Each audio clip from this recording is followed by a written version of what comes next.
एक झपकी ने बदल दी किस्मत, कालेवन भस्म, मुचकुंद को मोक्ष। मचकुंड धाम की असली कहानी बहुत पुराने समय की बात है। सूर्यवंशी वंश में राजा मांधाता राज करते थे। उनके 3 पुत्र थे, अमरीश, पुरु और मुचकुंद। मुचकुंद सबसे बड़े और सबसे वीर योद्धा थे। उनकी तलवार की धार से असुर कांपते थे और उनकी बहादुरी की चर्चा स्वर्ग तक पहुंची। एक दिन देवराज इंद्र आए। बोले, महाराज, असुरों ने हमें घेर लिया है। देवासुर युद्ध में हम हार रहे हैं। आपकी मदद के बिना हमारा नाश हो जाएगा। मुचकुंद ने कहा, देवराज, जो आज्ञा। मैं अपनी सेना लेकर चलता हूं। और शुरू हुआ वो महायुद्ध। सालों साल, युगों युगों तक चला। मुचकुंद ने असुरों को कुचल दिया, देवताओं को जीत दिलाई। लेकिन युद्ध इतना लंबा था कि उनका शरीर थक गया। आंखें भारी हो गईं। उन्होंने इंद्र से कहा, अब बस, मुझे विश्राम चाहिए। देवताओं ने खुशी खुशी वरदान दिया, महाराज, आप जहां चाहें सो जाइए।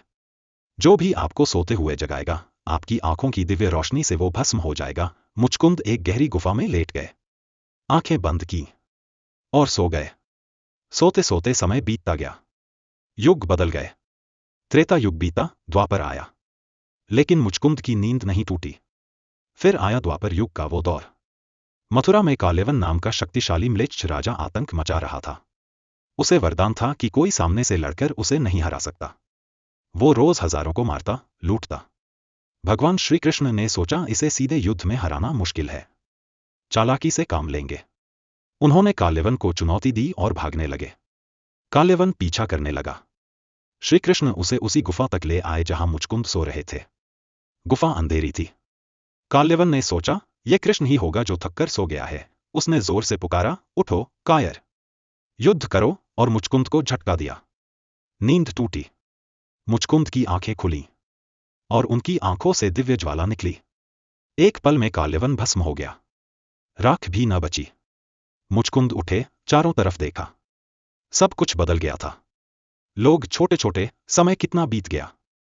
वो हैरान हुए, ये क्या हो गया, मैं कहाँ हूं। तभी सामने प्रकट हुए भगवान श्री कृष्ण, मुस्कुराते हुए, पीतांबर पहने, मोर मुकुट सिर पर।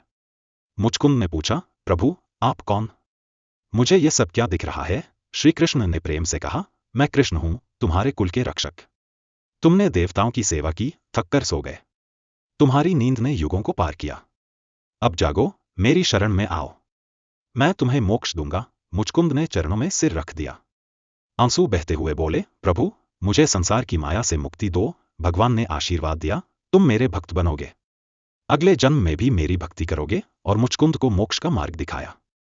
उसी गुफा के पास, अरावली की गोद में, वो पवित्र सरोवर बना, मचकुंड धाम। आज भी लोग वहां स्नान करते हैं। मान्यता है कि यहां स्नान से चर्म रोग दूर होते हैं, थकान मिटती है और मन को शांति मिलती है।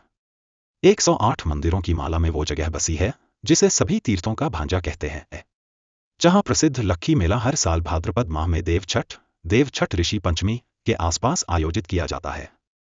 अगर आप धौलपुर गए हों या मचकुंड धाम की सैर की हो तो जरूर बताइए वहां का वो सरोवर कैसा लगा। जय श्री कृष्ण। जय मुचकुंद महाराज।